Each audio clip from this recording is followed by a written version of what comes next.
Voilà, alors, bonjour à toutes et tous. Donc aujourd'hui, ce que je voulais simplement faire, c'était revenir, enfin prendre des questions. Oh, prendre des questions sur, la vidéo donc que je vous ai demandé de regarder pour aujourd'hui. Donc peut-être qu'on peut commencer par faire un tour de table, comme ça et sinon, donc le mieux pour poser des questions, c'est que vous leviez la main, numériquement, comme ça, on va éviter de s'interrompre les uns les autres et voilà et ensuite je réponds aux questions. D'abord peut-être une première question, c'est que tout le monde a pu accéder aux vidéos? Enfin, à la vidéo plutôt? OK. Deuxième question, est-ce qu'elle vous a paru facile ou difficile?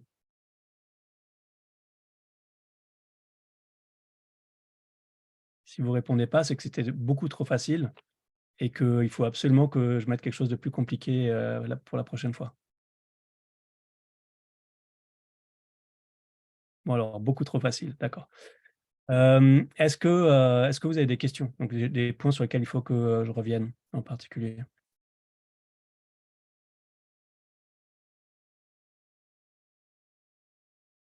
Oui, Kevin?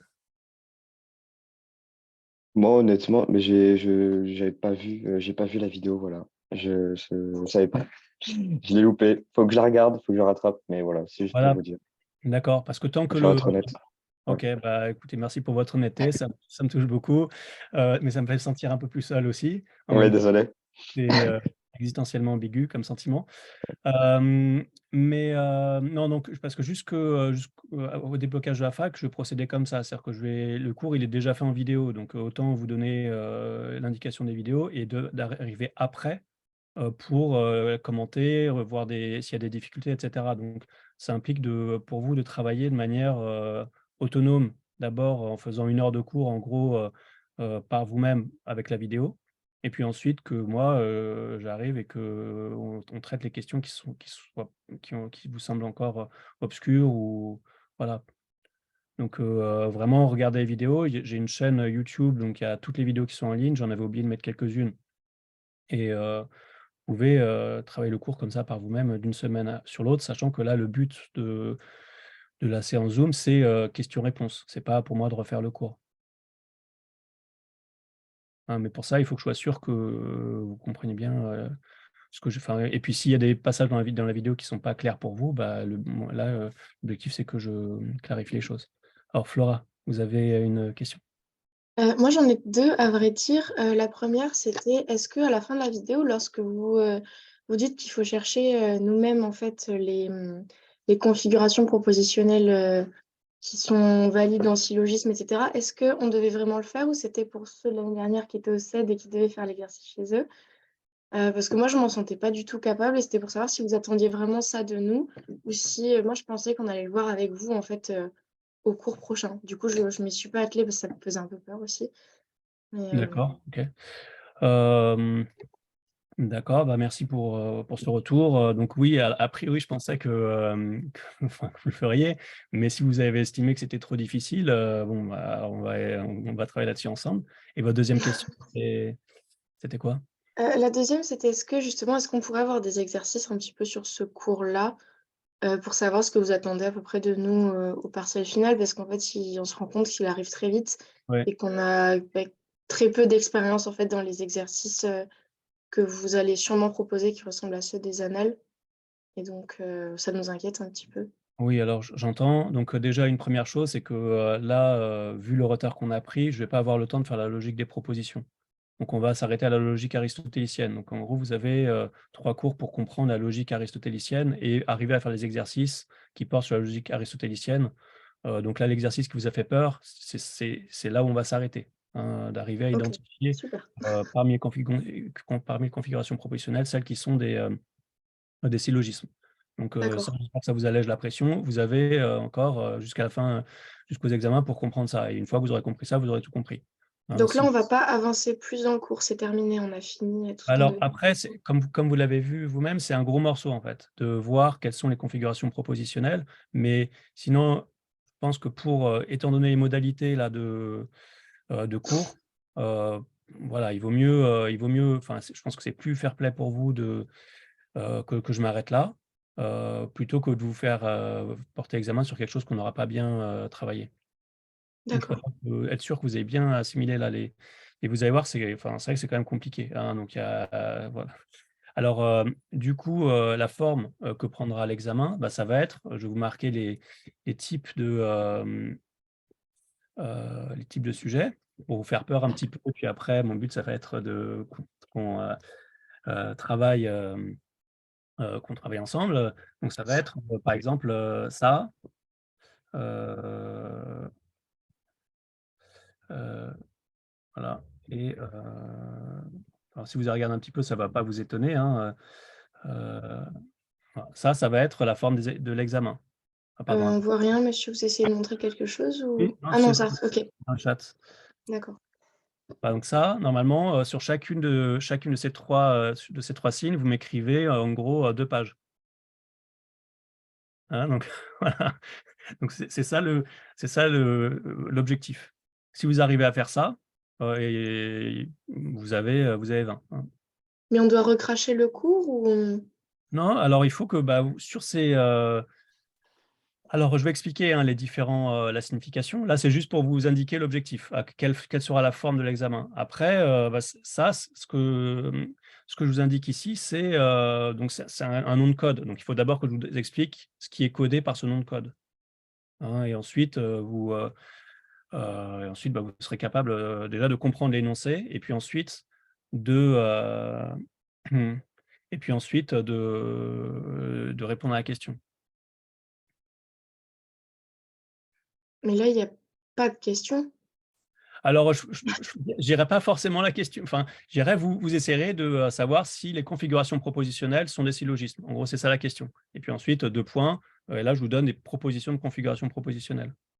Ah, c'est D'accord. vrai que là, comme ça, il y a pas de question. Même en fait, j'aimerais même ne pas formuler la question parce que la question, elle est évidente dans le contexte du cours et mon objectif, c'est de faire le sujet d'examen le plus court de toute l'histoire de l'humanité. Regarde en bas, alors tu ouvres le truc, je regarde en bas tout en bas. Comment? Juste avant, t'as dit? Ah, attendez, je crois que je vais retirer le son là Ouais. de, Samuel. Hem Voilà, donc qu'est-ce que je voulais dire? Oui, alors après vous avez déjà, les corrigés, hein. J'ai donné 3 exercices corrigés, de cette forme-là dans la maquette. Alors peut-être que je peux la regarder avec vous. Moi j'ai déjà préparé quelque part. Excusez-moi monsieur, mais c'est le 1, 2, 3, ça correspond à quoi? Alors je vais expliquer, hein, je vais Ah, expliquer. Là pour l'instant j'ai pas du tout expliqué donc mais pour, en gros pourquoi est-ce que ça s'affiche pas? Je vais expliquer, partager l'écran. Tac, tac, tac.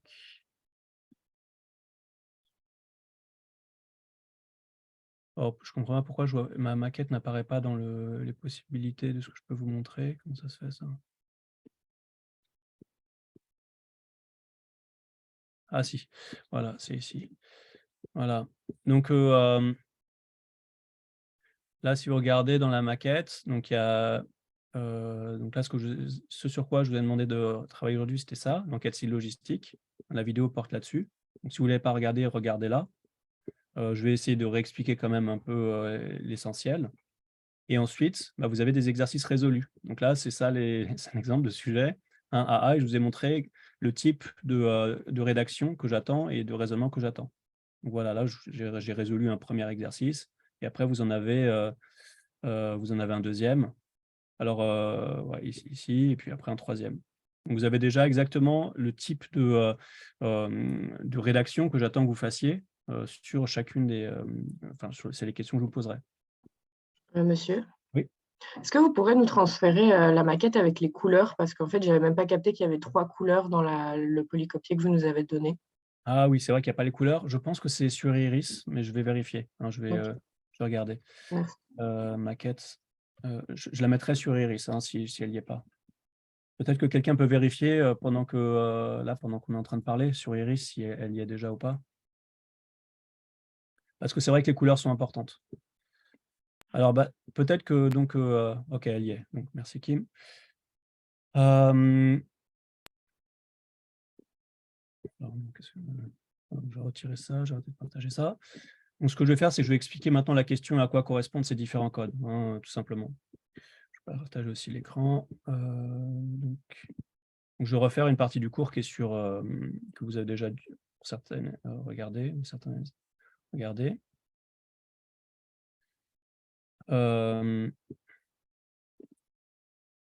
Voilà, donc, ou alors peut-être que non, d'abord on va regarder la maquette et après on va regarder ça.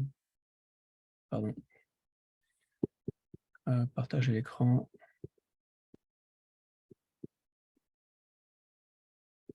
Voilà, donc juste je regarde avec vous rapidement donc ce que l'on a regardé pour aujourd'hui. Donc, dans l'enquête sur les syllogismes, jusqu'à présent, on a considéré que des couples de propositions. Ce que fait Aristote, on a considéré le rapport d'une proposition elle-même et puis le rapport entre des couples de propositions. Maintenant, on va se demander s'il peut y avoir des relations logiques entre trois propositions. Donc, qu'est-ce que j'appelle une configuration propositionnelle? J'ai marqué RK pour indiquer que c'est mon vocabulaire, ce n'est pas le vocabulaire d'Aristote. C'est simplement trois propositions. C'est juste trois propositions qu'on juxtapose et chaque fois que vous avez trois propositions, vous avez une configuration propositionnelle. D'accord? Donc, c'est juste une convention lexicale. Et pourquoi est-ce que j'ai besoin de cette convention? C'est pour distinguer la configuration propositionnelle et ce qu'Aristote appelle le syllogisme. Le syllogisme, vous avez les configurations propositionnelles, ça a tout un ensemble. Chaque fois que vous avez trois propositions, c'est les configurations propositionnelles, donc ça fait un ensemble. Et les syllogismes, c'est un sous-ensemble de cet ensemble. Les syllogismes, c'est quand vous avez une configuration propositionnelle dans laquelle il y a une relation logique. Donc, le syllogisme, c'est une configuration propositionnelle dans laquelle il y a une relation logique. Et donc, notre but, c'est d'examiner toutes les configurations propositionnelles possibles pour identifier celles parmi elles qui sont des syllogismes. Sam, vous avez une question? Oui, parce que dans ce que vous avez marqué, il y a marqué ensemble de propositions. Et là, vous venez de dire qu'il y en a trois. S'il y en a trois, oui, ou l'ensemble, c'est trois. C'est à chaque fois que vous avez trois propositions. Donc, en fait, tout simplement, une configuration propositionnelle, c'est tous les hommes sont mortels, Socrate est mortel, donc Socrate est un homme, donc Socrate est mortel. Ça, c'est si je prends un autre exemple, il y a des enfants dans le parc, j'ai gagné au loto et il faut mettre absolument du chocolat dans le gâteau. Ça, c'est une configuration propositionnelle. Là, il n'y a pas de relation logique dans la seconde. Dans la première, il y a une relation logique entre les Mais trois. du coup, quand il y a une relation logique, il y en a trois, mais s'il n'y a pas de relation logique, il peut y en avoir plus dans un ensemble de propositions. Il pourrait y en avoir plus, mais pour l'instant, on se contente de regarder trois propositions. Donc, Ok, oui, non, là, mais c'est vrai qu'il pourrait y en avoir plus. Voilà, donc, mais là, si vous voulez, si je voulais être précis, il faudrait dire que je regarde les configurations propositionnelles à trois propositions. ok. Et parmi les configurations propositionnelles à trois propositions, il y a ce qu'Aristote appelle les syllogismes, c'est-à-dire un cas où si deux propositions sont vraies, la troisième est nécessairement vraie. Ce que vous connaissez déjà par cœur avec les deux prémices et la conclusion. Donc finalement, l'enquête d'Aristote, on peut la comprendre de la manière suivante, c'est examiner parmi l'ensemble des configurations propositionnelles possibles, à trois termes, lesquelles identifier celles qui sont des syllogismes, c'est-à-dire celles qui sont logiquement valides ou celles dans lesquelles il y a une relation logique entre les propositions. Voilà, c'est ça la question, et c'est ça la question qui nous reste à traiter. Voilà, donc ça, j'espère que c'est clair pour tout le monde. Si ce n'est pas clair, vous pouvez lever le doigt numériquement ou réellement, parce que je ne vois pas toutes les images, je vois juste une toute petite partie des images. Et je ne vois pas non plus le chat. Donc, si vous mettez quelque chose dans le chat, je ne le verrai pas. Kim, vous avez une question? Oui, je suis pas claire sur comment on arrive à penser systématiquement dans toutes les combinaisons qui sont possibles et quel type de prémisse est valide pour utiliser ou pour faire ce jeu. D'accord. Alors, je ne comprends pas juste votre deuxième question. Qu'est-ce que vous voulez dire par quelles prémisses sont valides pour faire ce… Quelles prémisses on peut utiliser? J'ai l'impression que les antimèmes sont déjà pas permissibles, mais il y avait les modalités de proposition aussi, la possibilité, la factualité, s'il faut inclure toutes les différentes modalités, par exemple, ou pas. D'accord. OK, donc deux questions excellentes. Donc, je vais répondre d'abord à votre deuxième question. Quelles sont les configurations propositionnelles qu'on y examine? J'ai décidé là dans le cours de pas envisager les différences de modalités. Donc, on va considérer que des propositions factuelles. Et on ne va pas considérer les propositions de type il est possible qu'il pleuve demain ou il est nécessaire qu'il pleuve demain. C'est simplement il peut demain, la proposition qui nous intéresse. Premier point. Par rapport aux antimèmes, donc une antimème pour vos camarades, c'est juste un rappel, c'est un raisonnement dont une prémisse est implicite.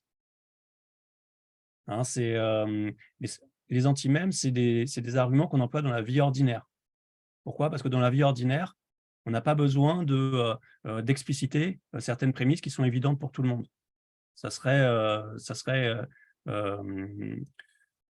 exagéré. Par exemple, si quelqu'un, un commerçant, ne vous rend pas enfin, si vous voulez que quelqu'un vous donne la monnaie, vous lui dites je vous ai payé. Je vous ai déjà donné l'argent. Vous ne dites pas, dans notre société, si quelqu'un paye, alors le commerçant doit lui rendre la monnaie. Je vous ai déjà donné l'argent, donc vous devez me rendre la monnaie. Vous vous contentez de dire, je vous ai déjà payé. Parce que dans la vie ordinaire, ça serait absurde de supposer que la personne ne comprend pas que dans votre esprit, il y a ces prémices supplémentaires. Donc ça, c'est dans la vie.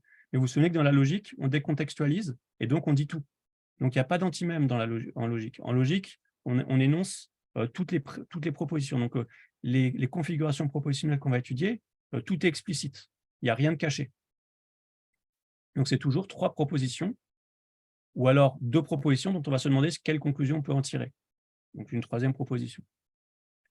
Après votre première question, c'est exactement la question qu'il faut se poser ensuite. Si le but, c'est d'étudier toutes les configurations propositionnelles, la question, c'est comment faire? Parce qu'il y en a beaucoup. Donc, c'est vraiment la question suivante qu'il faut se poser et qui forme en fait le programme de travail. Pour avoir un programme de recherche, il faut d'abord une question et ensuite il faut délimiter le terrain qu'on va labourer. Il faut que le terrain ne soit pas infini. S'il est infini, on pose notre charrue et on pleure, on arrête. Donc, il faut qu'on voit comment délimiter le terrain sur lequel on va enquêter et donc être capable d'énumérer d'identifier l'ensemble des configurations propositionnelles possibles. C'est la question suivante. Ariel, vous avez une question?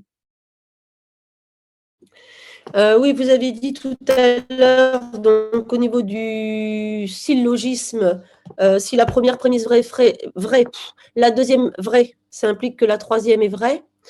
Et vous avez aussi parallèlement dit qu'on étudiait toutes les configurations avec relation logique dans les syllogismes. Or, si on a que la première proposition est vraie, la deuxième est vraie, ça implique que la troisième est fausse, c'est aussi une relation logique.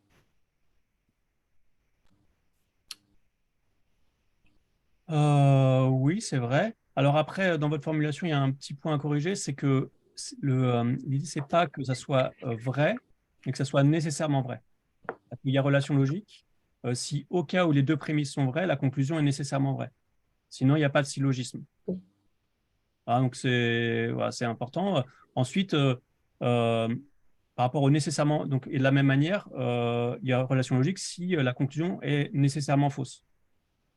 Mais comme le nécessairement faux peut se convertir en nécessairement vrai, c'est-à-dire que si vous dites que P une proposition est nécessairement vraie, sa négation est nécessairement fausse.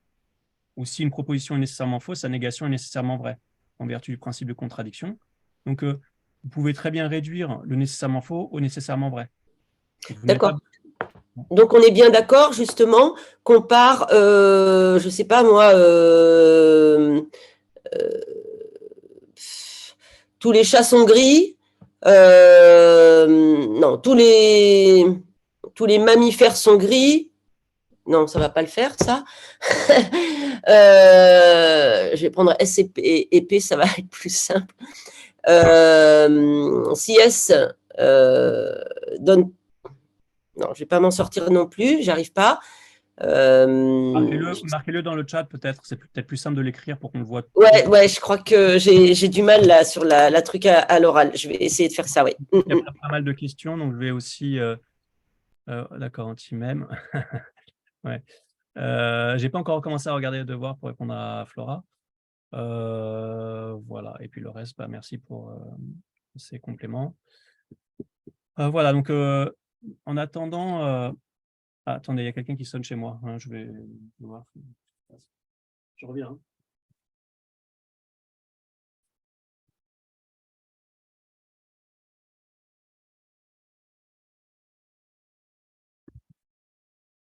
Voilà, pardon.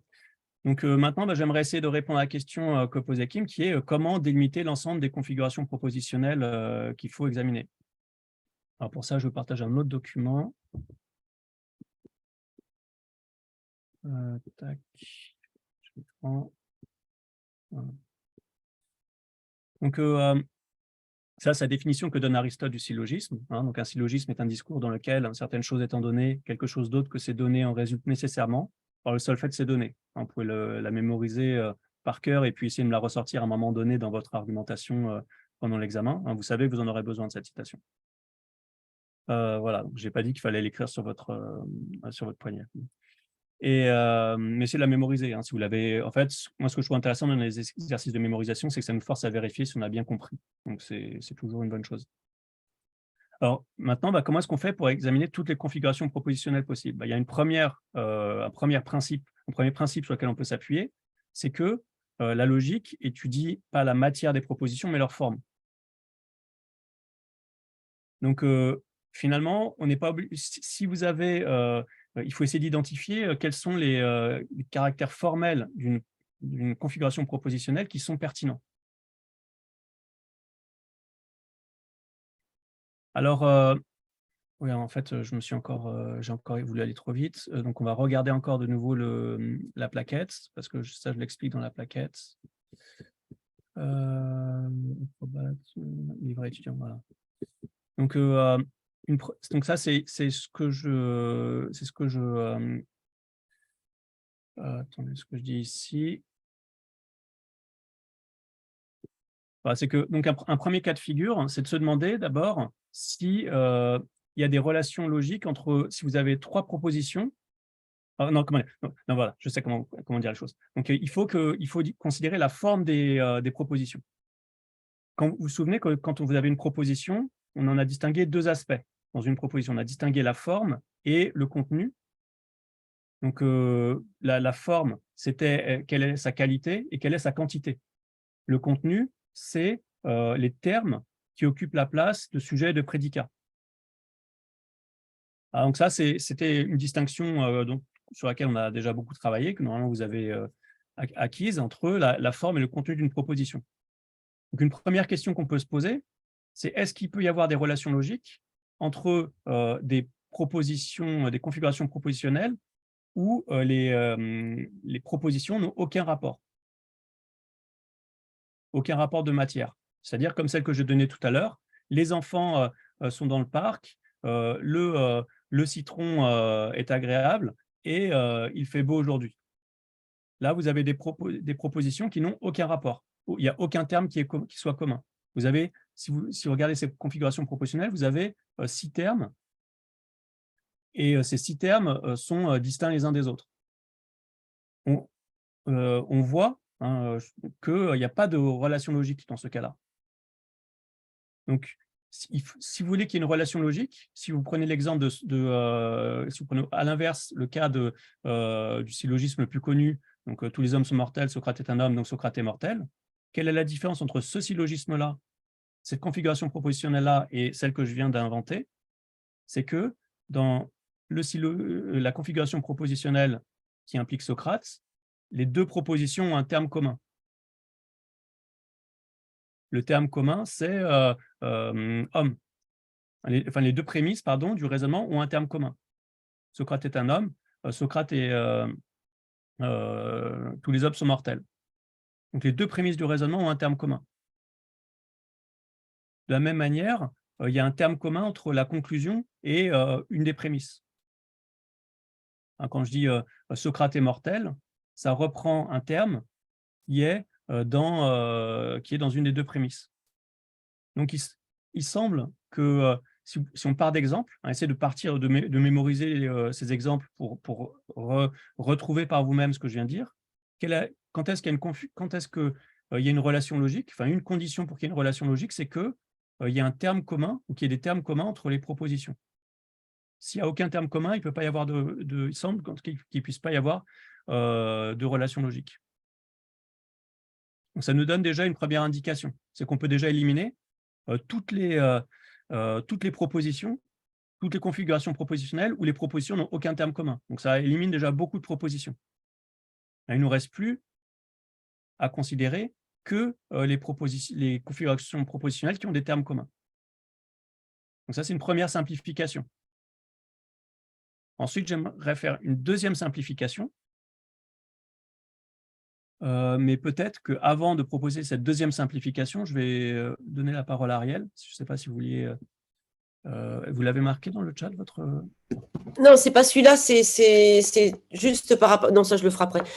C'est par rapport à ce que vous venez de dire. Ouais. Si, en fait, on a quelque chose d'induit et non pas un terme moyen, donc répété, ouais. Si on parle d'ensoleillement, de production, etc., et de villes qui sont plus au nord et plus au sud, et qu'en fait, la proposition suggérée, mais qui n'existe pas, et qu'il y a plus de soleil dans le sud que dans le nord, est-ce qu'on va quand même avoir ce type de...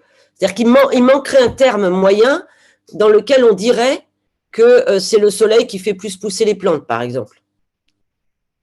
Est-ce qu'on peut quand même avoir une relation logique entre ce type de prémisse? Parce qu'elle est connue, c'est connu de tout le monde qu'il pleut plus à Caen qu'à Marseille. Oui, là, ce qu'on est en train d'étudier, c'est donc la logique qui travaille sur la déduction, pas sur l'induction. Hein, donc l'induction, par définition, elle n'est pas logiquement valide, puisqu'on ne peut pas conclure de quelque à tous.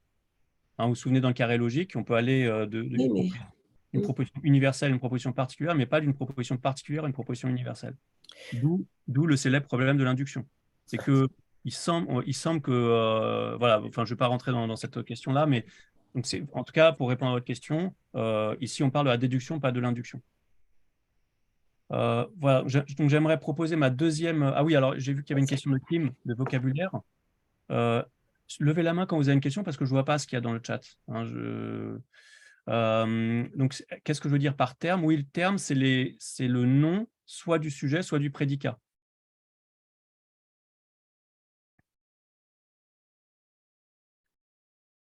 Voilà, donc une deuxième simplification pour essayer de rendre les choses faisables, c'est de considérer, au lieu de considérer 3 propositions, de considérer 2 propositions et de se demander si elles ont une conclusion ou pas. C'est-à-dire que finalement, au lieu de se dire prendre 3 propositions au hasard et puis se demander si elles ont une relation logique, on peut prendre 2 propositions, les prémisses, et se dire est-ce que ces prémisses ont une conclusion logique ou non, ou est-ce qu'on peut en conclure quelque chose, c'est-à-dire est-ce que ces 2 propositions, quand on les associe, permettent de déduire une 3e proposition.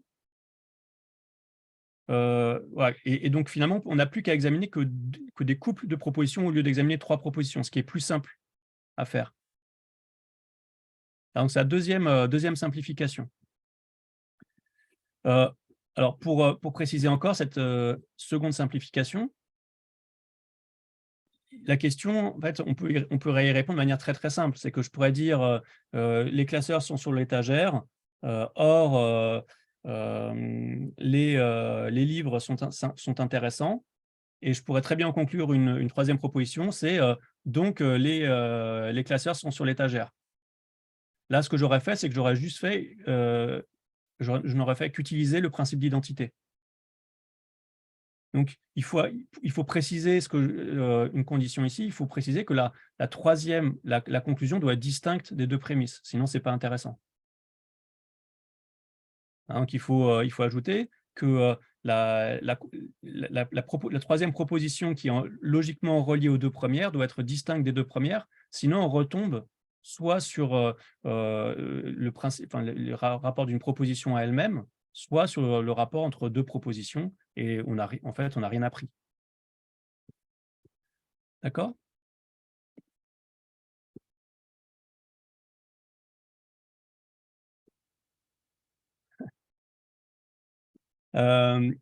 Voilà. Donc, maintenant, comment est-ce qu'on peut encore simplifier les choses? Une fois qu'on a, que deux prémisses, deux propositions à considérer et qu'on sait qu'elles doivent avoir un terme commun, on peut se demander quelles sont les possibilités de placement relatives du terme commun. Alors peut-être que là, je vais utiliser le chat parce que ce sera peut-être plus parlant.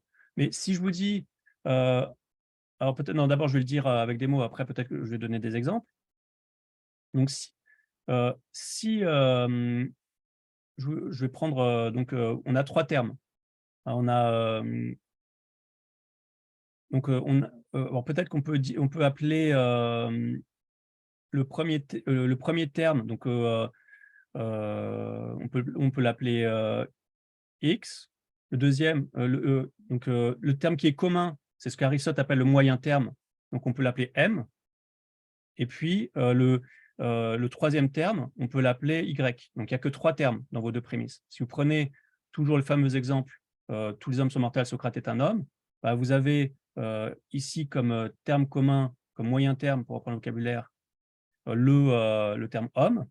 Et ensuite, chacune des deux propositions a un terme qui est distinct de l'autre. Donc, chacune des deux propositions ressemble à l'autre par un terme et distincte de l'autre par un autre terme.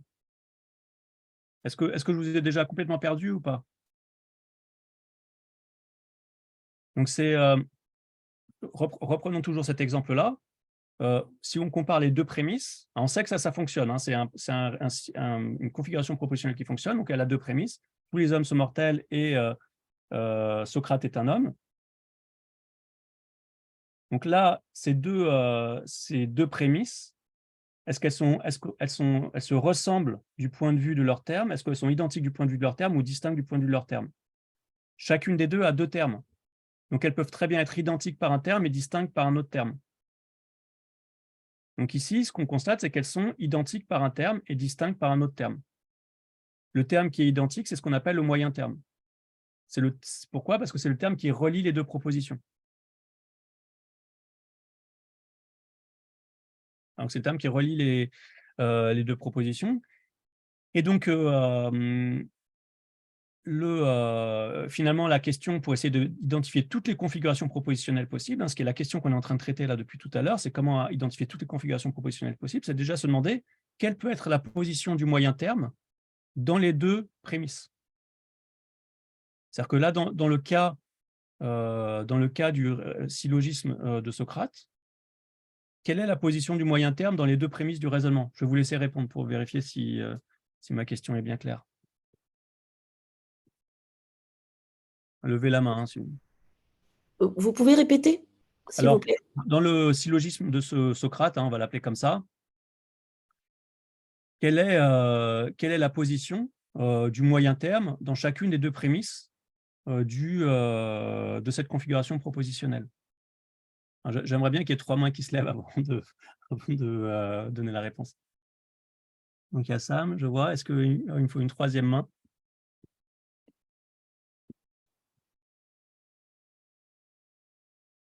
Alors, Flora, ouais, d'accord, et Marouchka, d'accord, donc ça va, j'ai mon quota de main. Donc, voilà, donc vous avez marqué, Flora, la réponse dans le chat. Donc, alors, je ne suis pas sûr en fait que vous l'ayez marqué. Donc, alors, peut-être vous pouvez répondre, juste. Pardon, je n'arrivais pas à activer le micro. Oui, pour moi, le moyen terme, du coup, c'est homme, parce qu'il est présent dans la prémisse 1 et la prémisse 2. Ouais. Et c'est le sujet dans la prémisse 1, parce qu'on dit « tous les hommes sont mortels », donc on parle bien des hommes, et le prédicat, donc c'est « mortel ». Et après, pour la prémisse 2, on dit « Socrate est un homme », donc Socrate, c'est le sujet, et homme, c'est le prédicat qu'on attribue. Voilà, très bien. Donc, ce que vous observez, c'est que là, le moyen terme n'a pas la même fonction dans la première prémisse et dans la seconde prémisse. Alors, une question qu'on peut se poser, c'est est-ce que ça changerait quelque chose si on inversait l'ordre des prémisses? C'est-à-dire si le moyen terme était d'abord prédicat et après sujet. Si je dis, vous voyez ce que je veux dire? Est-ce que ça change quelque chose? Parce que là, il est d'abord sujet et ensuite prédicat, mais s'il est d'abord prédicat et ensuite sujet, est-ce que ça change quelque chose? Alors là aussi, je vais appliquer ma règle des 3 mains avant de donner la réponse. Donc, quand vous avez la réponse, vous pouvez lever la main. Kim, je ne sais pas si c'est une main permanente pour indiquer que vous avez déjà toujours réponse à mes questions.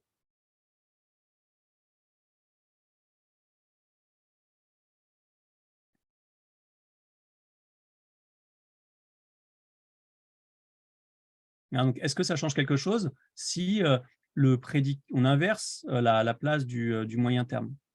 Donc, si on inverse les 2 prémisses.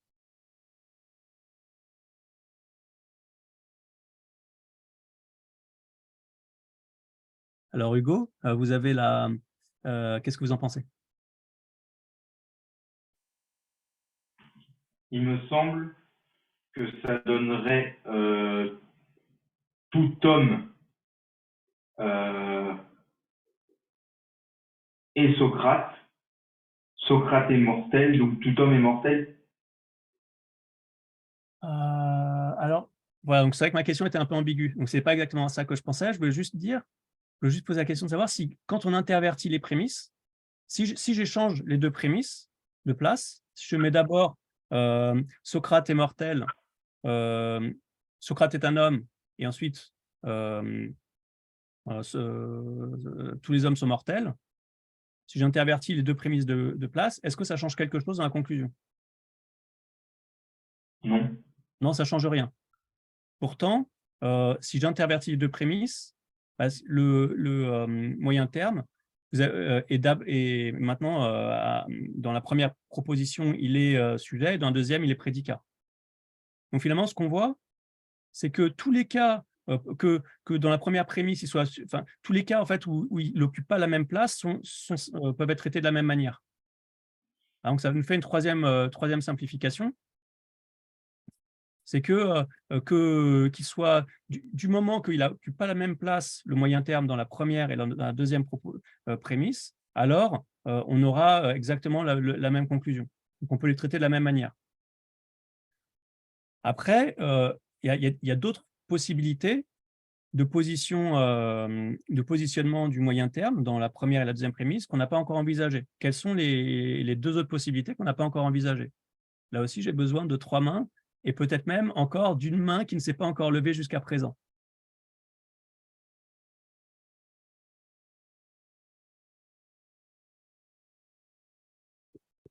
Bon, je compte la main de Kim, qui est levée de manière éternelle.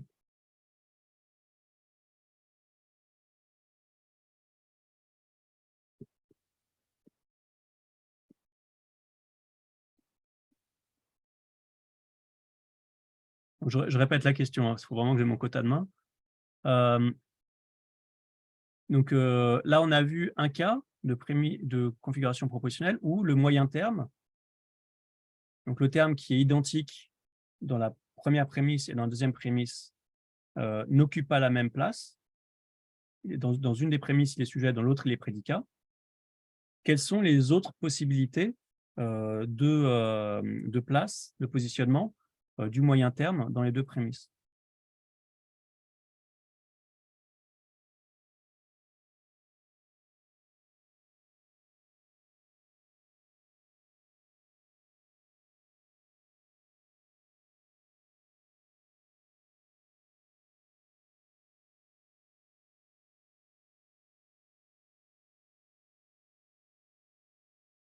Bon, alors je crois que je vais me contenter d'une main. Marouchka, vous pouvez donner la réponse? Si je ne dis pas de bêtises, le moyen terme, ça peut être dans les 2 propositions, à chaque fois le sujet ou à chaque fois le prédicat aussi? Exactement. Donc, il y a seulement 2 autres possibilités. Soit il est 2 fois sujet, soit il est 2 fois prédicat, soit il est 1 fois sujet, 1 fois prédicat. Et là, vous avez 3 possibilités. Est-ce que quelqu'un pourrait me donner un exemple des deux possibilités qu'a énoncé Marouchka? Alors, j'ai besoin de 3 mains aussi pour… Bon, Kevin, comme vous n'avez pas encore pris la parole, votre main suffit pour débloquer le cours. Allez-y. C'est bon, j'ai activé les sons. Tous les hommes sont Socrate, tous les hommes sont mortels. Donc, Socrate, non. Regardez pas la conclusion. Pour l'instant, on ne regarde pas les conclusions, Ok. mais c'est juste de trouver les possibilités. Donc là, vous avez Tous les- trouvé ouais. effectivement un cas où il est 2 fois sujet. Ok. Est-ce que quelqu'un aurait un cas où il est 2 fois en position de prédicat? Jusqu'à 12h30, hein, le cours, hein, je pense.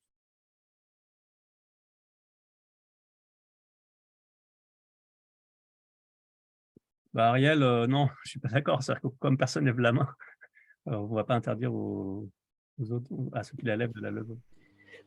Non, c'est pas ça le problème, c'est que si c'est toujours les mêmes 3 personnes qui comprennent bien votre cours, qui essaient de donner les réponses et qui les donnent parce qu'ils ont compris, ça risque d'aller trop vite pour ceux qui ont des difficultés, où on risque de se passer de vos explications en profondeur. Enfin, les personnes qui ont un petit peu de mal risquent de se passer du coup de vos explications en profondeur. Et le cours, il est surtout fait pour les gens qui ne comprennent pas pour ceux qui ont compris. Alors, Enfin, c'est mon point de vue, mais je pense que vous préférez avoir 100% des gens qui ont compris plutôt que 3% des gens qui ont compris. alors, je propose que vous me laissiez gérer mon cours. C'est très gentil. Désolé, excusez-moi. Et voilà, après, c'est vrai que par visio, comme personne ne répond, moi, je ne sais même pas qui est vraiment en train d'écouter le cours, comme il n'y a pas de caméra, etc. Donc, c'est pour ça aussi que j'essaie de solliciter des réactions, mais je ne vais pas attendre 10 heures qu'il y en ait. Donc, les personnes qui ne suivent pas, dites-le moi, parce qu'effectivement, Ariel a tout à fait raison, je fais le cours pour tout le monde, pas seulement pour les personnes qui comprennent. Donc, c'est pour ça que je fais des questions, c'est pour vérifier si vous avez compris. Mais donc, peut-être que, je ne sais pas s'il y a un signe aussi dans les smileys pour indiquer que vous ne comprenez pas. Je ne vois pas dans le…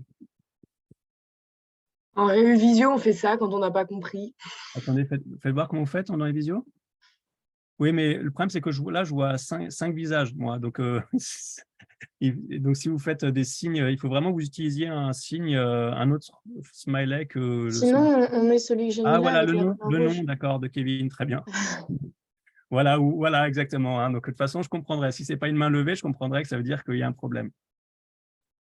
Ok, très bien. Donc, là, si les personnes qui sont perdues, vraiment, intervenez. Hein. Voilà, alors donc du coup, oui, alors une premier exemple, c'est Socrate est mortel, tous les hommes sont mortels. Non, c'était pas ça. Ça, c'est celui que j'attendais. Donc oui, pardon. Alors, est-ce que quelqu'un aura un exemple de configuration propositionnelle où le moyen terme est 2 fois attribut dans les 2 prémices?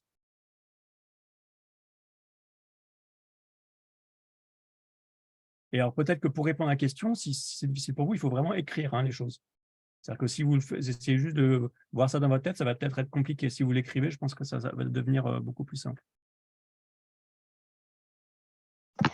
Mais du coup, monsieur, si j'ai bien compris, vous Oui. aimeriez qu'on vous donne une proposition ou 2 propositions où à chaque fois, le sujet, il est prédicat? Non, c'est-à-dire que… Alors, merci Yasmine pour la question. Donc, vous avez vous avez 2 prémices, 2 propositions qui ont un terme commun et un terme qui est distinct. Ok. Hein, donc, par exemple, si je vous dis les fleurs sont jaunes et puis le pluie est jaune, bah, vous avez 2 propositions qui ont 2 termes qui sont distincts, hein, la fleur et le pull. Par contre, elles ont 2 termes qui sont identiques, jaune. Ok. Donc, là, tout ce que je veux, c'est que vous utilisiez par exemple, cette phrase-là, que vous essayez de voir quelle peut être la place du terme qui est identique entre les 2 propositions. Donc là, si vous prenez par exemple le mot jaune, il peut se situer, enfin, quelles sont les différentes possibilités de position du mot jaune ou comment dire, quels sont les… comment est-ce que je pourrais dire ça clairement quelles sont les différentes manières dont le mot qui est commun, donc jaune, peut être distribué dans l'une et l'autre des propositions. Donc, on a vu déjà qu'il pouvait avoir 2 fois la position de sujet. Donc, le jaune et le pull et le jaune et le jaune et le soleil. Je me souviens même plus ce que j'avais donné comme exemple. Le jaune et le pull et le jaune et le soleil. On a vu qu'il pouvait avoir pas la même place. Donc, le jaune et le pull et le soleil est jaune. Mhm. Et il reste encore une seule possibilité qu'on n'a pas encore citée. Ce serait laquelle, Yasmine? Bah, du coup, vous avez dit qu'il peut être soit 2 fois sujet, soit 2 fois différent. Du coup, il peut être 2 fois, je sais pas. Bah, du coup, soit c'est sujet, soit c'est prédicat. Moi, je vois soit sujet, soit prédicat. Donc, ce serait qui serait 2 fois prédicat. Exactement, 2 fois Ok, prédicat. Donc, ok. voilà, donc, merci. Et donc, du coup, bah, là, on a nos trois possibilités. Parce qu'une fois qu'on a vu ces 3 possibilités, il n'y en a plus d'autres. Hein, il n'y a pas d'autre manière pour le terme commun de se distribuer entre les deux propositions. Donc là, on Mais a du le... coup, ça pardon. ça ferait pas des phrases grammaticalement fausses si le moyen terme il viendrait à être 2 fois prédicat? Alors après, vous avez raison au sens où il faut un peu modifier le prédicat pour éviter la grammaticalité. Mais par exemple, on pourrait dire toutes les choses jaunes sont le soleil. Oui, ok. Mais voilà, c'est vrai. Alors Flora, qu'est-ce qui vous bloque? Mais il peut pas aussi être une fois sujet, une fois prédicat? Si, hein, mais c'est pour ça que j'ai dit que les 2, enfin tout à l'heure, que les 2 étaient, si on intervertissait, enfin que en fait, c'est une quatrième possibilité, mais qui ne change rien, puisqu'on peut la réduire à la première possibilité où il est une fois prédicat et une fois sujet. Puisque si vous D'accord. intervertissez les 2 propositions, dans le cas de Socrate, du syllogisme de Socrate, vous avez une fois sujet, une fois prédicat, et vous avez exactement la même conclusion. Donc Et donc finalement, la phrase excusez-moi, ouais, allez-y. si vous avez une fois sujet, une fois prédicat, si vous intervertissez les 2 prémisses, bah, vous avez une fois prédicat et une fois sujet. Donc ça change. En fait, c'est exactement la même chose, c'est simplement une question de présentation qui a aucun impact sur la conclusion. Et dans le cas où c'est 2 fois prédicat, du coup, les phrases, ça donnerait le jaune et la couleur du pull Mmh. et le jaune et la couleur des fleurs, ce serait ça les phrases? Alors là, le moyen terme, c'est le jaune Oui. et là, vous l'avez mis 2 fois en position de sujet. Ah oui, OK. Donc ce serait, les fleurs sont jaunes et le pull est jaune. Exactement, D'accord. voilà. OK. Merci. Donc une fois qu'on a, est-ce que c'est clair pour tout le monde ça? Ou si vous voulez, chaque personne peut proposer un exemple pour vérifier que vous avez bien compris. Alors quelqu'un a levé la main? Oui, d'accord, Kevin. Et puis, pour Kim, c'est OK. Je regarde, alors je vois 2 mains levées. Marouchka, ça dit? Oui, c'était pour donner un exemple avec les moyens de terme, avec le prédicat, ça pourrait être aucun chat n'est mortel, tous les gauchers sont mortels, donc aucun chat n'est gaucher. Alors là, pour l'instant, on laisse tomber la conclusion. On regarde juste 2 prémices. Et là, donc, vous avez donné quel cas ici? Avec donc ce serait le prédicat qui serait le moyen terme, ce serait tous les gauchers sont mortels, aucun chat n'est gaucher. Pardon, aucun chat n'est mortel. Alors attends, répétez encore. Oui, excusez-moi. Sinon, je peux l'écrire dans le chat, mais ce serait aucun gaucher n'est mortel, Mmh. tous les chats sont mortels. Ouais. Et donc là, c'est le cas où le moyen terme est 2 fois prédicat. C'est ça. Très, très juste. OK, Hugo, vous avez un exemple aussi? Oui. Tout homme est mortel. Ce qui est homme est mortel. Tout homme est mortel. Ce qui est homme est mortel, là, le problème, c'est que vous avez 2 fois le mot homme et 2 fois le mot mortel. Donc là, votre propositions, elles sont un peu trop identiques. Essayez de trouver dans la deuxième un terme qui soit différent.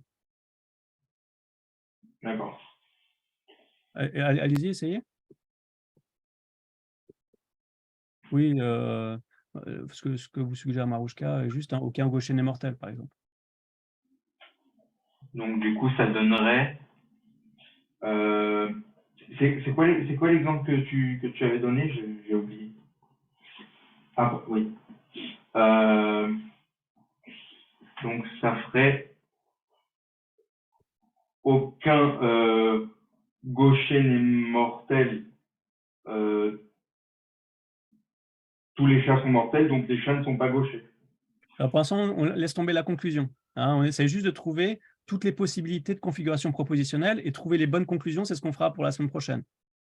Ah, donc là, vous avez en fait, oui, vous avez votre possibilité avec aucun gaucher n'est mortel et tous les chats sont mortels. Vous avez trouvé un cas où les deux moyens termes sont en position d'attribut, en position de prédicat. Après, si vous voulez, si on prend l'exemple de Marouchka, si on va avoir les deux autres cas, qu'est-ce que ça donnerait, Hugo, si vous deviez trouver les deux autres cas de position du moyen terme? Aucun chat n'est gaucher. Alors là, aucun chat n'est gaucher. Vous laissez les mêmes termes dans chacune des propositions garde les mêmes termes, simplement leur position change. Soit ils sont en position de sujet, soit ils sont en position de prédicat. Aucun mortel n'est gaucher. Oui, très bien. Tous les mortels sont chats. Tous les mortels sont des chats. Très bien. Donc ça, c'est votre deuxième possibilité. La troisième possibilité. Tous les mortels sont des chats. Non, ils gardent les mêmes termes. Chacun les termes ne se transfèrent pas d'une proposition à l'autre. Ils gardent les mêmes termes, simplement pour les permuter à l'intérieur de la proposition.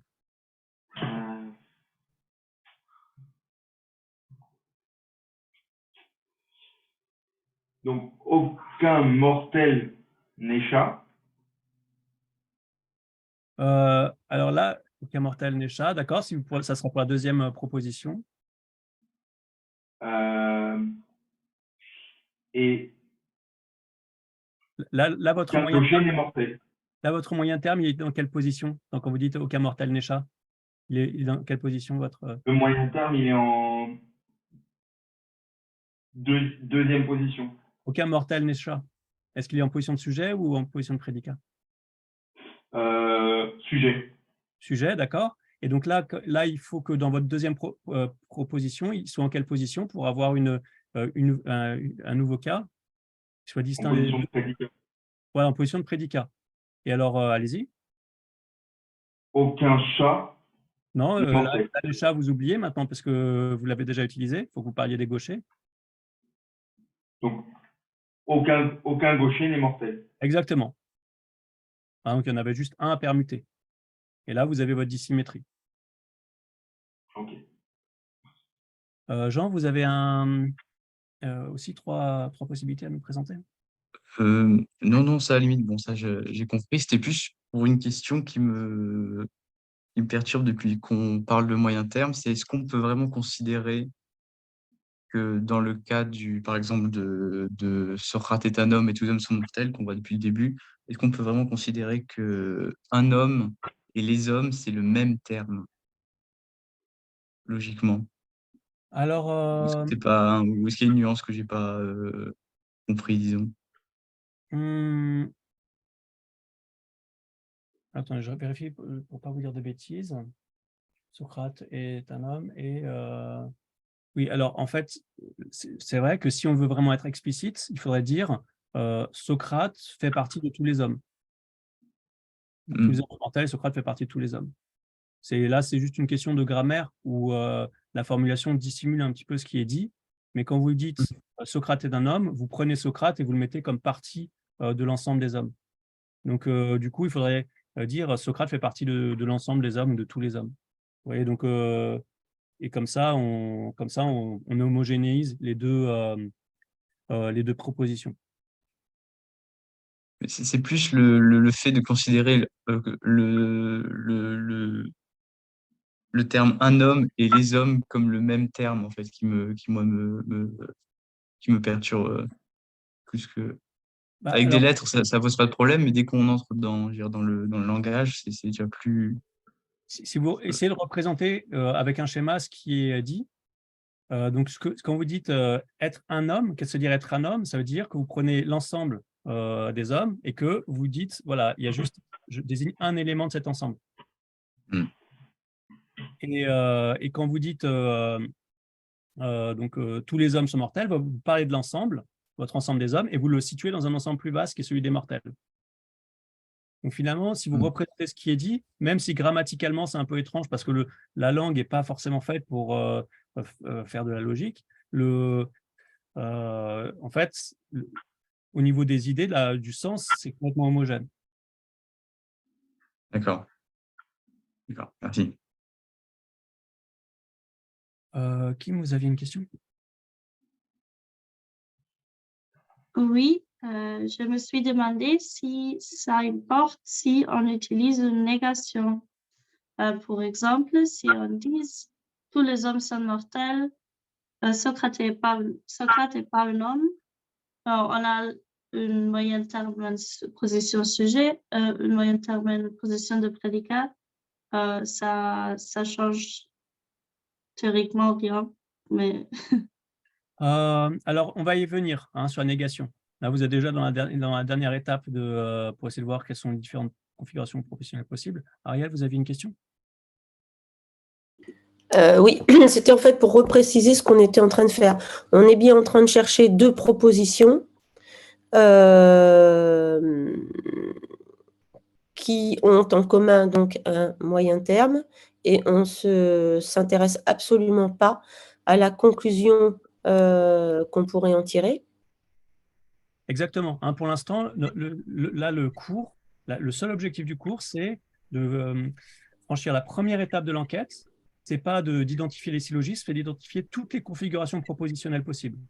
Ok, ça c'est ma première question. La deuxième porte sur le fait que là, on part sur les exemples de Socrate est un homme, on est bien sur une proposition singulière. Et est-ce qu'on raisonne aussi en faisant appel aux propositions singulières et aux propositions générales? Ou bien est-ce que la manière dont vous voulez qu'on raisonne, peut-être pour en tirer une conclusion absolue dans la suite, ce serait exclusivement sur des propositions générales? Est-ce qu'il faut se restreindre aux propositions générales, ou est-ce qu'on prend aussi de la proposition singulière dans nos raisonnements actuels, dans nos exemples en fait par rapport au raisonnement? Alors d'accord, donc merci pour la question. Pourquoi est-ce que je prends toujours l'exemple du syllogisme sur Socrate? C'est qu'en général, tout le monde le connaît par cœur. Donc comme être prof, c'est partir de ce que les gens savent, pour essayer de leur faire acquérir d'autres choses, je pars de cet exemple qui est déjà acquis, mais qui effectivement ne correspond pas exactement à ce qu'on va faire ensuite, puisque ensuite on ne va pas raisonner sur des propositions singulières, mais sur des propositions générales. Ce n'est pas grave. Pourquoi? Parce qu'on a vu que les propositions singulières peuvent être considérées comme des propositions particulières. C'est-à-dire que Socrate est mortel, on peut le traduire par quelques hommes sont mortels. Si Socrate est mortel, alors quelques hommes sont mortels. Donc voilà, mais merci pour cette question, parce que c'est vrai que là, j'utilise cet exemple-là pour des raisons pédagogiques, mais ensuite on va abandonner la proposition singulière pour ne considérer que les propositions générales, sachant que les propositions générales incluent le cas de la proposition particulière, de la proposition singulière. Sab, vous aviez une question? Ah oui, alors là, il y a un nom aussi. Oui, c'était sur un nom il y a 10 minutes. Sur l'exemple du Go, j'ai pas compris en fait pourquoi le positionnement, les termes, enfin pour moi la position définissait si c'était un sujet ou un prédicat. Mais alors pourquoi vous lui avez dit non? Parce que j'ai pas compris, je crois en fait. Alors peut-être que vous pouvez essayer de faire vous l'exercice pour voir si vous avez compris ou pas. Je ne sais pas pourquoi je ne vous vois pas. Je sais pas. Vous êtes en train de paraître, vous devriez apparaître. Ah voilà, ça y est, je vois. Donc essayez-vous de trouver deux propositions qui ont un terme identique et où le terme n'a pas trois cas où il n'occupe pas la même place. Il n'y a pas la même manière d'occuper la place dans l'une et l'autre proposition dans ces trois cas. Mais il n'y a pas que deux positionnements, sujet ou prédicat? Alors, dans chaque proposition, il est soit sujet, soit prédicat. Ouais. Ariel, est-ce que tu peux retirer ton micro? Je t'entends taper. Pardon. Oui. Donc, il est dans une proposition, il est soit sujet, soit prédicat. Donc, vous avez sujet, prédicat, et puis vous avez une deuxième proposition où il est soit sujet, soit prédicat, où les termes sont soit sujet, soit prédicat. Oui. Donc, votre moyen terme, soit il est une fois là et une fois là, soit il est une fois là et une fois là, soit il est une fois sur l'index et une fois sur le pouce. L'index? Enfin, parce que là, je ne sais pas si vous voyez, j'essaie de montrer ça avec les doigts. Ah oui, ok. Mais, donc là, ça, c'est votre proposition. Première proposition, vous avez un sujet et un prédicat. Donc, vous avez deux positions. Donc, la position pouce, la position index, si vous voulez. Là, vous avez votre deuxième proposition avec encore deux positions, la position pouce et la position index. Ou alors, peut-être que je peux le faire avec deux doigts, comme ça, on voit mieux la différence. Pouce et index. Donc, soit votre terme commun, il est deux fois sur le pouce. Il est sur le pouce ici, il est sur le pouce là. Attendez, je me demande si je ne peux pas le faire avec des capuchons. Voilà, je sais, avec des petites étiquettes. Donc là, j'ai... je ne sais pas si je ne m'aventure pas dans quelque chose d'un peu compliqué, mais... Voilà, alors, vous avez votre terme commun. Donc ça, c'est ma première proposition. Ça, c'est ma première proposition. J'ai position pouce, position index. D'accord? Donc là, je mets mon terme commun ici. Je ne sais pas si vous le voyez. C'est un petit post-it. Et ensuite, dans la deuxième proposition, le post-it, je peux le mettre soit dans la même position, c'est-à-dire aussi dans la position index. Donc ici, en fait, index, ça serait prédicat. Soit je peux le mettre dans la position sujet. Donc là, j'ai déjà deux configurations différentes. Et il y a une troisième configuration que je n'ai pas encore essayée, c'est de le mettre deux fois dans la position pouce. Ok, donc tous les hommes sont, enfin quelques hommes sont Socrate, tous les hommes sont mortels, là il est au même endroit, c'est ça? Alors attendez, tous les hommes sont Socrate, et votre deuxième proposition, c'était quoi? Tous les hommes sont mortels. Ouais, donc là, il est là, le terme qui est commun, il est deux fois sujet ou deux fois prédicat? Tous les Sujet. hommes. Ouais, deux fois sujet, très bien. Et tous les Socrates sont des hommes. Tous les Socrates sont des prédicat. hommes. Et puis, votre deuxième proposition, c'est quoi? Tous les hommes sont mortels. D'accord, donc là, il est dans quelle position, le moyen terme? Sujet. Sujet, et puis dans le premier? Sujet. Ok, enfin, je ne me souviens plus de votre, mais je vous fais confiance. Et il manque une troisième possibilité. Tous les Socrates sont des hommes. Les Socrates sont des hommes, et puis ensuite? Tous les hommes sont mortels, tous les hommes sont Socrate, et tout Socrate est un homme. Là, il est Alors, tous les hommes sont mortels, et tous les hommes sont Socrate, là, c'est deux fois sujet. Il manque encore toujours la troisième possibilité. Tous les Socrates sont des hommes. Tous les Socrates sont des hommes. Là, une fois il est sujet, une fois il est prédicat. Ok, Voilà. c'est tout. Et c'est tout. Vous avez vos trois possibilités. Si vous avez compris ça, vous avez compris l'essentiel de ce qu'on essaie de faire depuis tout à l'heure. Ok, non mais c'était plus compliqué que ça dans ma tête, désolé. Non, c'est pas grave. C'est tout simple quand on a compris, mais tant qu'on n'a pas compris, c'est très compliqué. Donc c'est normal. Kim, vous aviez une question?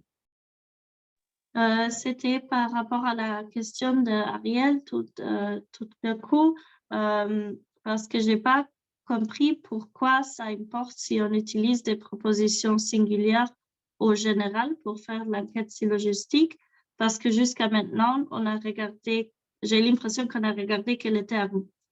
Et vous avez parlé de traduire les propositions singulières en propositions générales particulières, chose que je n'ai pas compris.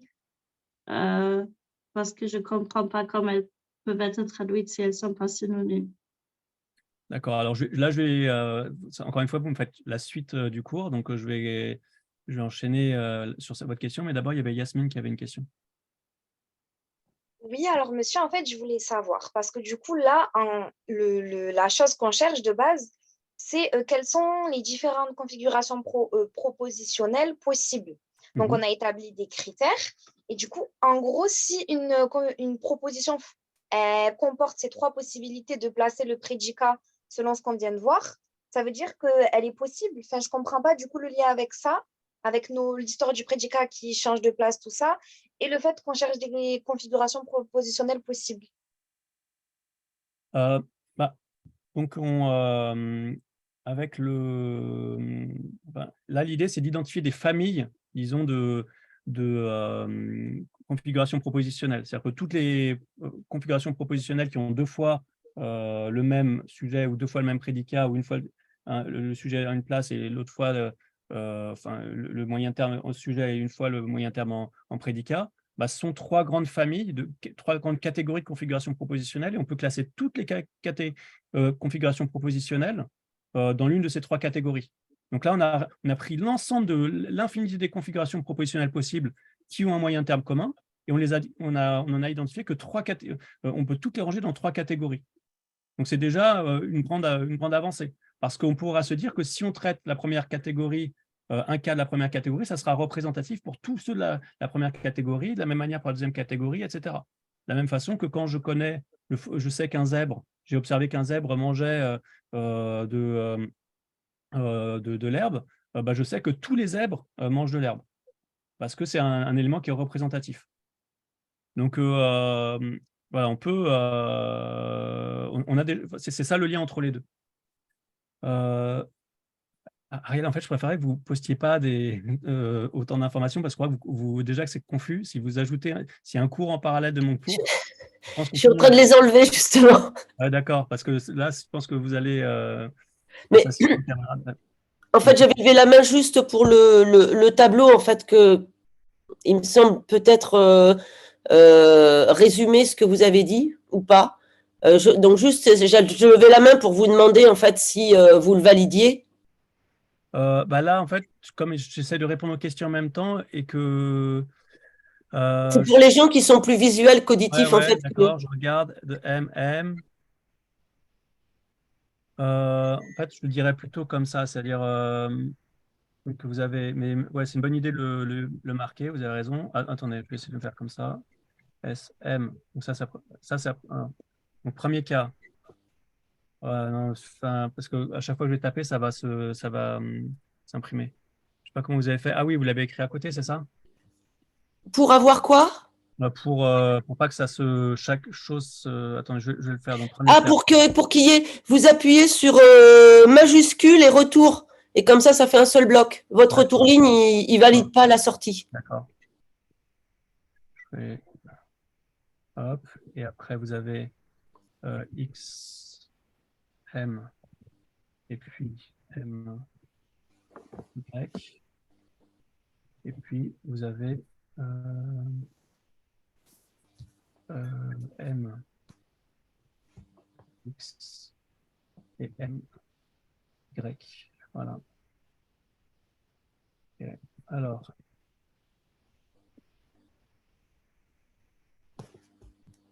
voilà. Donc, normalement, il y a les 3 qui sont apparus. Donc, il y a ces 3 possibilités-là.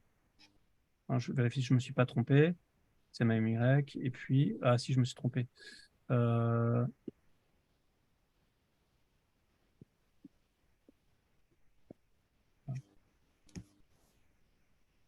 là, c'est bon. Voilà. Donc, vous oubliez là le premier truc que j'ai écrit, mais là, vous avez les 3 cas de figure possibles. M, c'est le moyen terme. Alors, maintenant, ça me permet d'ajouter une chose, c'est que Aristote, il appelle ça des modes. Donc, c'est il appelle ça les figures. Donc, il y a 3 figures du syllogisme. La première, c'est celle où le moyen terme n'a pas la même position. La deuxième, c'est celle où il est 2 fois attribut. Et la troisième figure, c'est celle où il est 2 fois prédicat. 2 fois sujet. Donc, première, c'est là, si vous les prenez dans l'ordre, la première, c'est le premier 2 cas. Deuxième, c'est le deuxième cas. Et puis, le troisième, c'est les lignes 5 et 6. Dans les sujets d'examen, en fait, le 2, le 3 ou le 1 que j'utilise, ça fait référence à ça. Donc, quand je mets 1 à A, le 1, il fait référence à la figure de la configuration propositionnelle. Ça veut dire étudier. Si je vous mets 2, ça veut dire étudier le cas où vous avez le moyen terme qui est 2 fois en position de prédicat. Donc, comme ça, vous avez déjà compris le sens du numéro. Sofiane, vous avez une question? Oui, bonjour. C'est pour être clair sur une chose qui n'a pas vraiment été dite, mais certainement parce que la plupart des personnes de la classe l'ont compris. Quand on part d'une proposition générale de type tous les hommes sont mortels et qu'on en infère que du coup quelques mortels sont des hommes, quelques mortels sont des hommes, c'est une proposition particulière ou ça reste une générale? Selon moi, c'est une particulière, mais l'utilisation du quelque, à partir du moment où il s'utilise au pluriel, est-ce que ça reste pour autant particulier ou non? Alors, est-ce que quelqu'un a une réponse à cette question?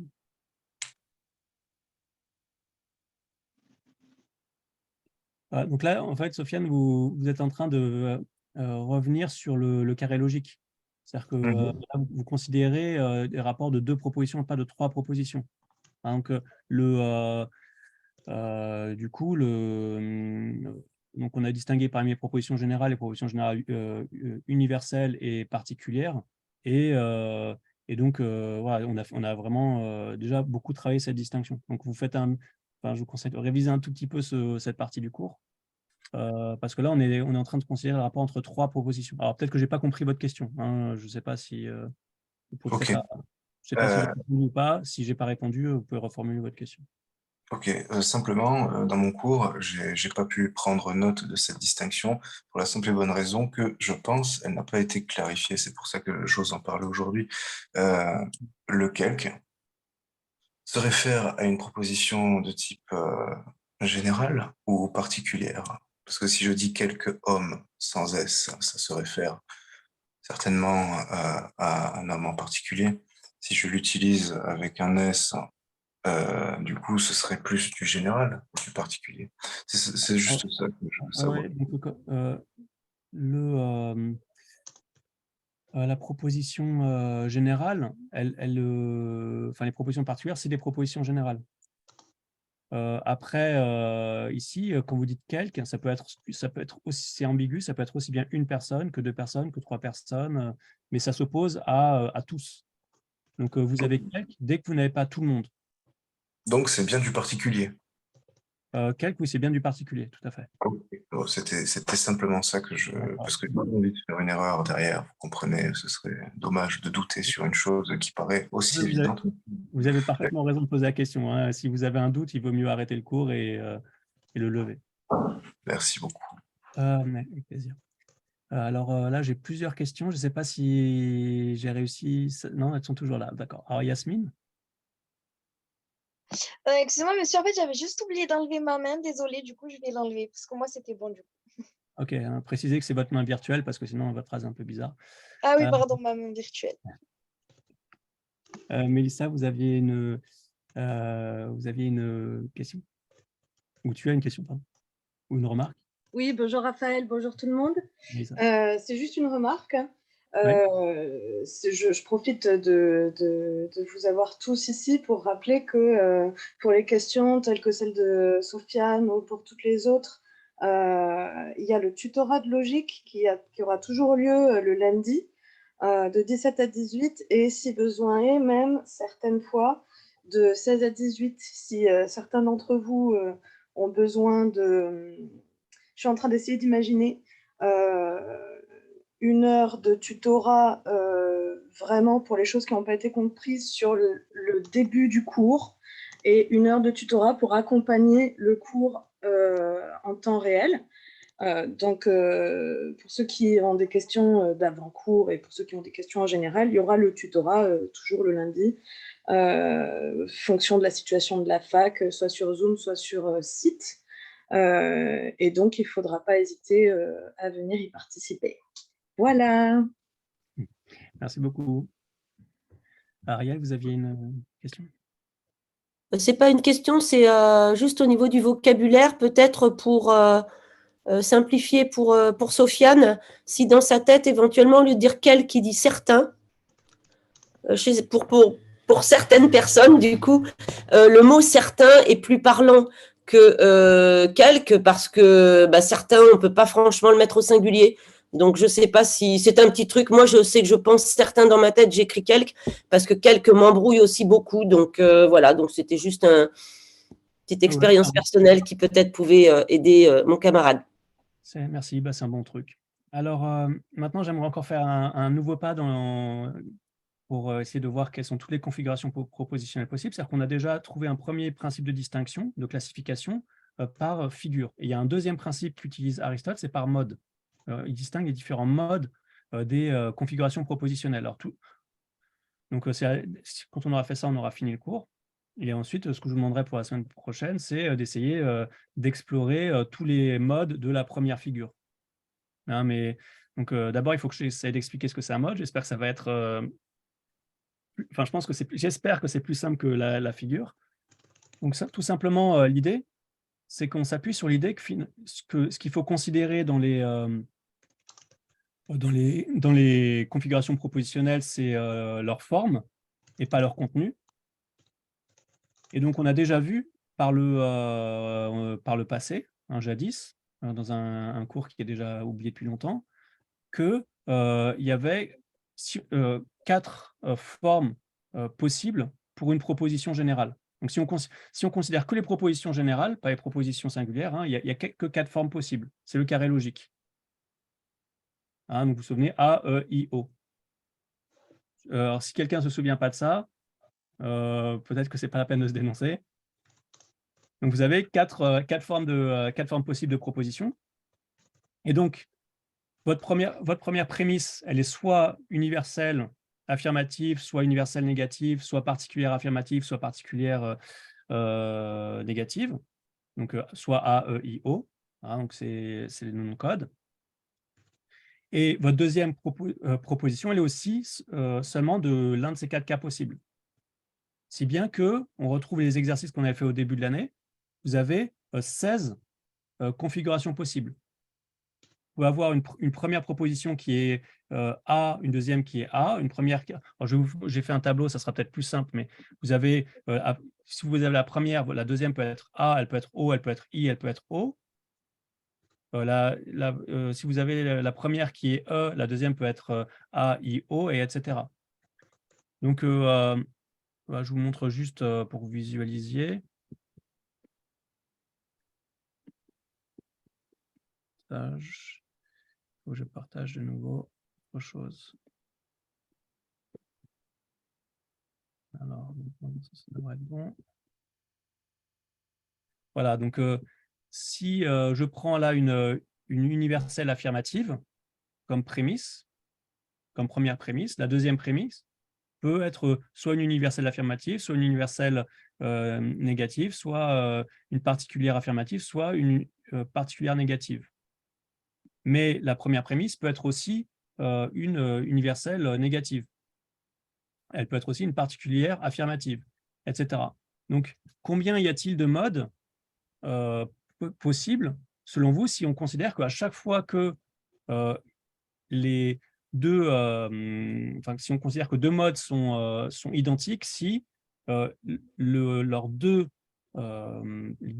propositions qui constituent la configuration propositionnelle ont la même forme logique. Donc, si vous avez 2 fois, si vous avez A, et A, c'est le même mode. Si vous avez A et A, E, ce n'est pas le même mode. Donc, combien y a-t-il, selon vous, de modes possibles? Et là, j'aimerais bien 3 mains levées.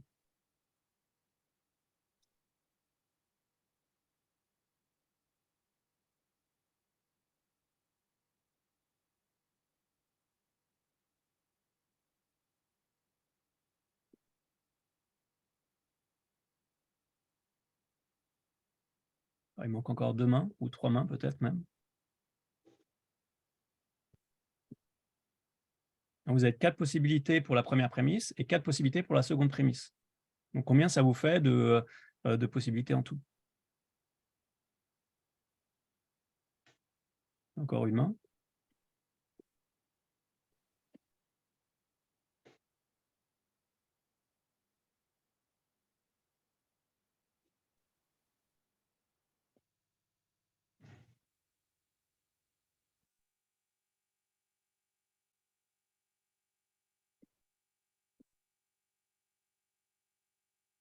Alors, je vous donne un petit indice. C'est que vous pouvez représenter ça comme un tableau.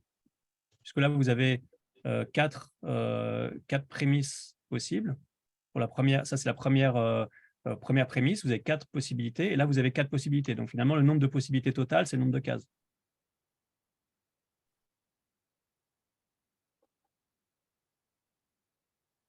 Kim?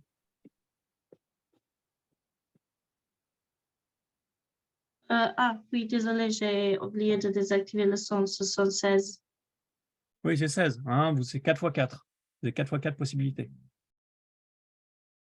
Donc, là aussi, on peut distinguer l'ensemble des configurations propositionnelles et on peut les classer en 16 catégories. Il y a 16 catégories de propositions configuration propositionnelle du point de vue de leur forme logique.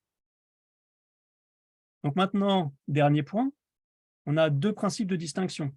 On sait que si vous avez un syllogisme de la première figure, bah, ce syllogisme de la première figure, il peut avoir combien de modes?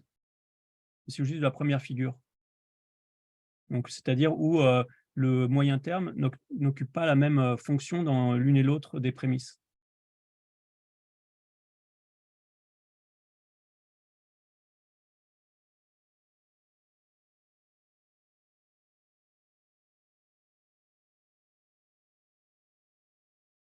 On peut avoir combien de modes? Marouchka? Je suis pas sûre. Du coup, la première figure, c'est sujet et prédicat. Il y en a 8. Alors, pourquoi 8? Dans la Euh, première figure, donc d'abord, il est en position sujet et enfin, il n'est pas dans la même position dans l'une et l'autre des prémices. Parce qu'il y a 3 types de figures et comme le sujet, ça peut être donc soit le sujet ou le prédicat ou le sujet, ça donne 2 fois plus de propositions. Enfin, c'est comme ça que j'ai vu les choses. Et pour la figure 2 et 3, ça ferait 4 chacun. Mais je suis pas sûre. Parce que là, je pense que vous êtes parti dans l'idée qu'il fallait distribuer les modes entre les 3 figures. Mais en réalité, ce n'est pas de la distribution, c'est de la multiplication. C'est-à-dire que dans chaque figure, vous pouvez avoir 16 modes, puisque vous pouvez avoir 16 manières d'avoir sujet et prédicat, 4 manières d'avoir le moyen terme sujet, et puis ensuite et puis avec un prédicat, et puis après 4 manières d'avoir le moyen terme sujet, et puis ensuite le moyen terme sujet, et puis ensuite le moyen terme prédicat. Enfin, bon, je ne sais pas si j'ai trop... Enfin, j'ai dit les choses de manière confuse, mais je ne sais pas si vous avez réussi à corriger dans votre esprit ou s'il faut que je corrige directement à l'émission. Donc, je vais essayer de corriger. Donc, si je prends... ouais, je vais le faire avec des X et des Y, ça sera plus simple. Si je prends la première figure, donc X et M et Y, je peux avoir pour la première prémisse 4 formes possibles, puisque je peux avoir tous les X sont des M, aucun X n'est un M, quelques X est M, et quelques X ne sont pas M. Et puis pour la deuxième, je peux avoir aussi 4 formulations, c'est tous les M sont X, aucun M n'est X, quelques M et X, et quelques M n'est pas X. Donc finalement, pour la première figure, j'ai 16 modes possibles. Alors maintenant, la question, elle se pose pour la deuxième figure. Pour la deuxième figure, combien il y a de modes possibles?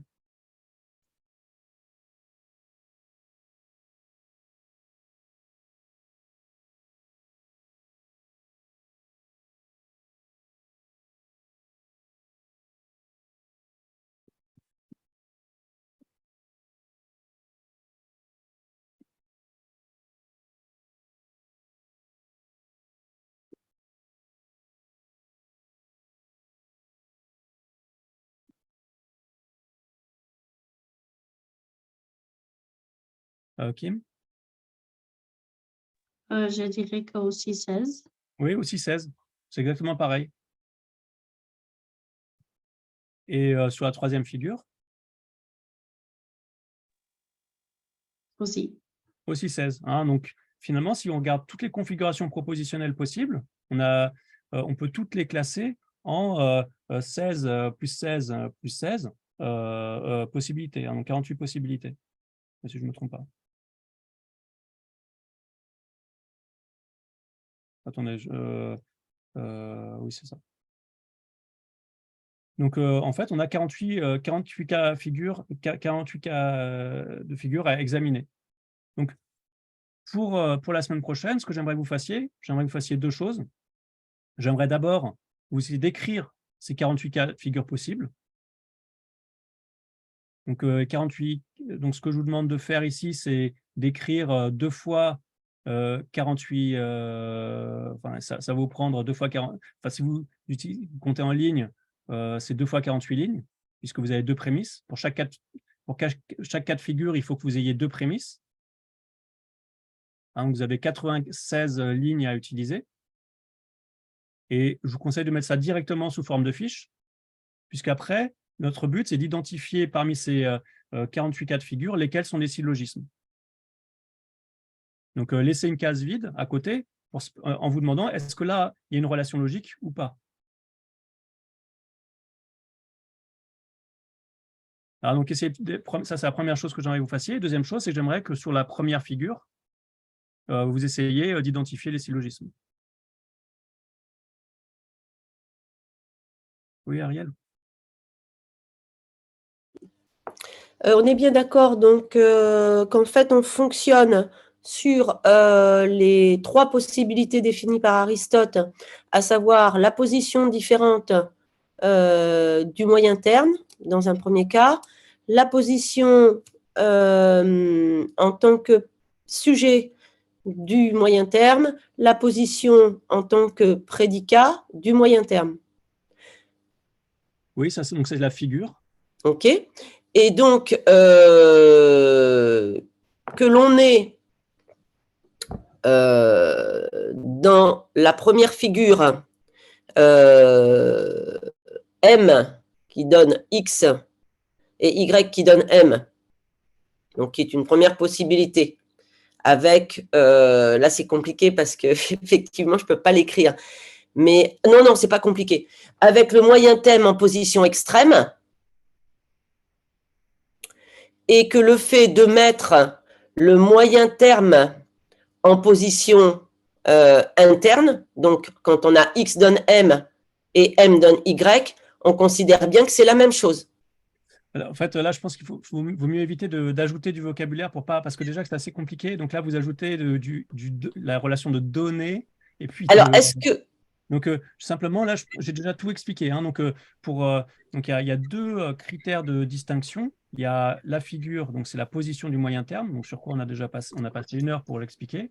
Et puis, il y a un autre critère de distinction, c'est les modes. Et là, c'est ce qu'on vient de faire. Hein, donc, et finalement, le travail, c'est de remplir, si vous voulez, ce tableau-là. Là, je vous donne déjà les réponses, hein, mais pour chacun des... enfin, en tout cas, donc, le premier travail, c'est d'écrire toutes les possibilités, donc les 48 possibilités. Donc, ça, si vous arrivez à écrire les 48 possibilités, vous avez compris le cours.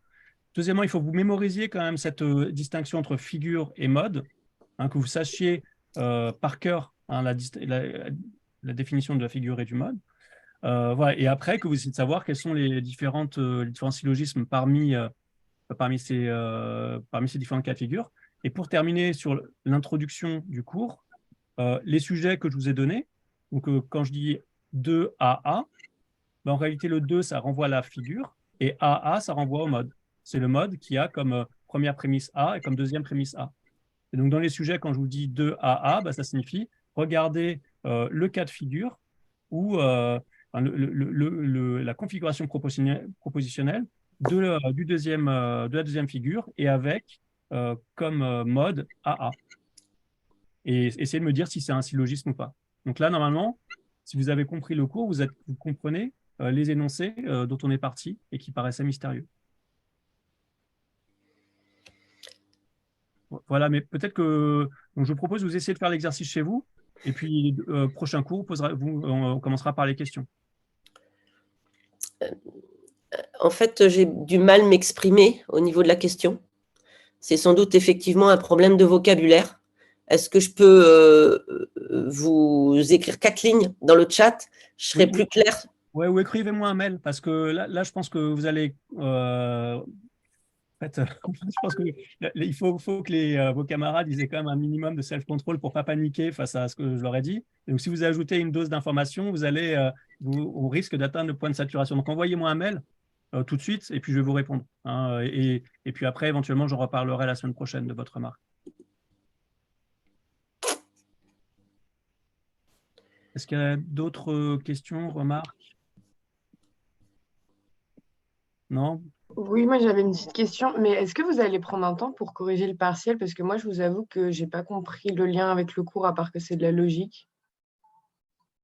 Oui, oui. Non, enfin, j'espère pouvoir corriger tout pour la semaine prochaine ou alors pour la semaine d'après. Mais oui, je vais corriger en cours. Je vais vous dire ce qu'il fallait. Je vais vous en corriger. Ok, merci beaucoup à toutes et tous. Et puis en particulier à Mélissa Excusez-moi, d'avoir été là. je sais que vous avez reçu le que je vous ai envoyé, j'avais beaucoup de difficultés pour le thème et j'ai il y a très peu de temps j'ai beaucoup de recherches. J'ai surtout du mal à rassembler les informations. Est-ce que vous l'envoyez en fin de semaine, début prochain? Oui, pas de problème. Pas de problème. Merci beaucoup. Avec plaisir. Allez, alors il y a Flora qui a une question. Oui, c'est rapide. C'est juste pour savoir si on aura un retour individuel sur notre travail, en fait, qu'on nous a rendu ou pas. Je ne sais pas encore. Comme je n'ai pas regardé vos devoirs, je ne sais pas jusqu'à quel point c'est nécessaire d'avoir ouais, je peux faire une correction standardisée ou pas. Donc, D'accord. Et est-ce que vous nous communiquerez les notes aussi avant le partiel? oui, non, c'est l'objectif. D'accord, merci beaucoup. Avec plaisir. Et Kim?